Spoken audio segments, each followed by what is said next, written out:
Keďže som sa s ním rozišla, tak samozrejme som si zaň potrebovala nájsť náhradu. Boli sme spolu asi v každotýždennom kontakte. Rikota.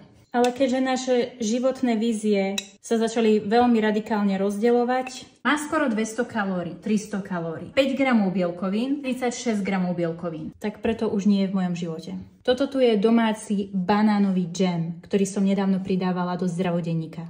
Pozeraj, ako to úžasne vyzerá. Toto je on.